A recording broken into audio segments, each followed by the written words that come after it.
Hola, buenas tardes. Mi nombre es Gwendolyn López Hernández y el día de hoy les voy a hablar sobre el nacimiento del concepto de ciudadano. El término de ciudadano tiene el origen en el latín como civitas, que significa ciudad.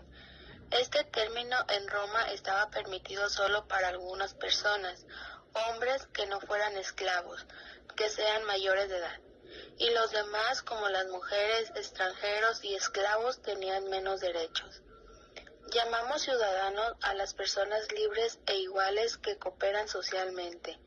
La libertad y la voluntad de cooperar son los dos rasgos que deben definir a la ciudadanía. El ciudadano no es solo sujeto de derechos, sino también de obligaciones. En conclusión, el reconocimiento de las diferencias de cada colectivo es esencial para el proceso democrático y para la ciudadanía, y se dio a gran medida por la organización de las personas en movimientos civiles y por su participación activa en la construcción de la ciudadanía. La ciudadanía viene siendo construida en nuestros cuerpos, en la forma de cómo vivimos, nuestro cuerpo físico, cómo construimos nuestras imágenes de ser hombre o ser mujer, con la forma que se construyen y viven los cuerpos en la sociedad, en la intimidad y en las relaciones. Mi nombre es Marco Antonio Mojarro Pulido y yo les voy a exponer el tema de los cambios sociales que surgieron durante la Edad Moderna. La Edad Moderna tiene origen en la Europa medieval. Con la caída del Imperio Romano surge una nueva idea de percibir el mundo, donde el ser humano busca una nueva definición de su existencia, enalteciendo su capacidad creativa y la necesidad de una nueva organización política, económica y social. Como consecuencia, tenemos el renacimiento de toda una cultura. Durante el Renacimiento fueron muchos los avances en la ciencia, como por ejemplo la astronomía, la botánica, la biología, entre otras más disciplinas de esta misma. En el arte se entendió como una forma de conocimiento y se separó el arte de las artesanías. Y en la economía se crearon los primeros bancos modernos. Por mi parte es todo. Gracias.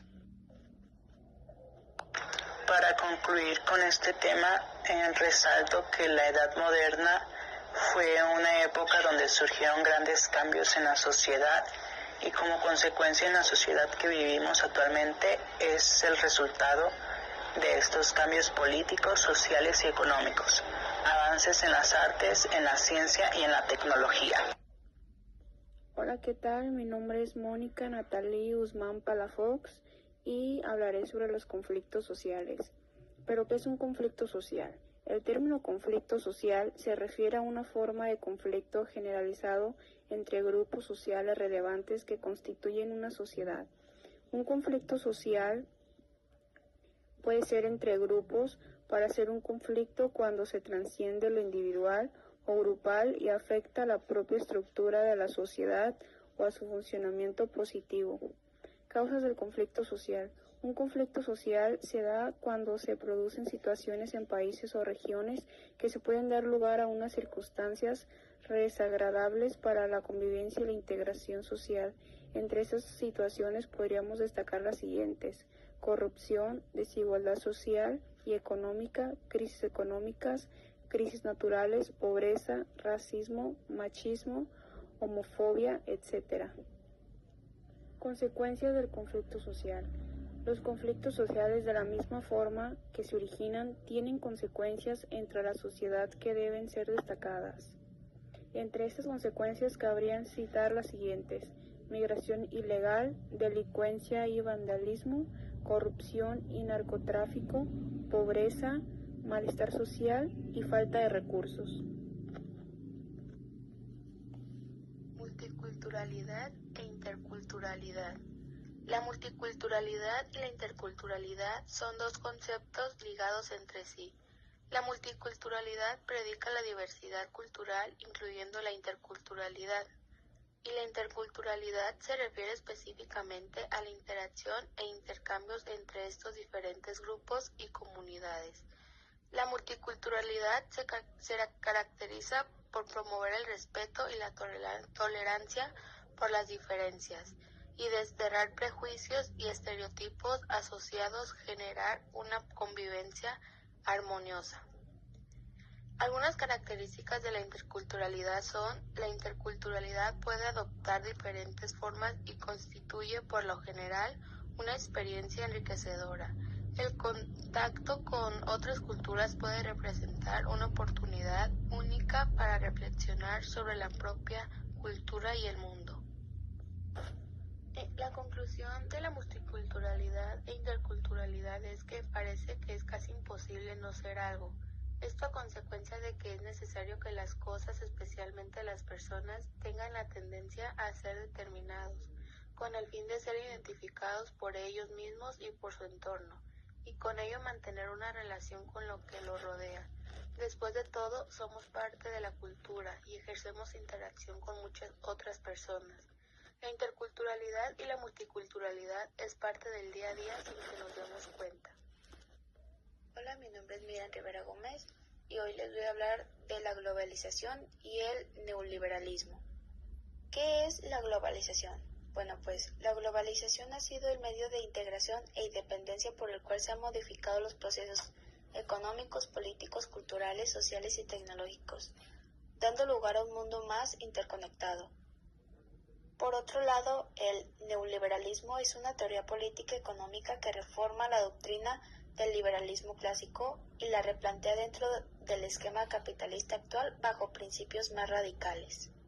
¿Cuáles son las características de la globalización? Bueno, pues primeramente es un fenómeno planetario, es decir, se manifiesta en todo el mundo. Es universal, pues abarca todos los aspectos de la vida humana y social. Es impredecible, es decir, sus resultados no pueden ser anticipados. Es desigual y asimétrica, ya que repercute de formas muy diferentes según el desarrollo de cada país y su cuota de participación en el poder mundial. Por otro lado, las características del neoliberalismo son: libre mercado. El neoliberalismo considera que el libre mercado es el único capaz de garantizar la más adecuada asignación de recursos en función del crecimiento económico. Crecimiento económico como objetivo fundamental. El neoliberalismo tiene como objetivo fundamental el crecimiento económico, interés que domina sobre cualquier otro ámbito del desenvolvimiento social. A continuación hablaré sobre la identidad nacional y la identidad global.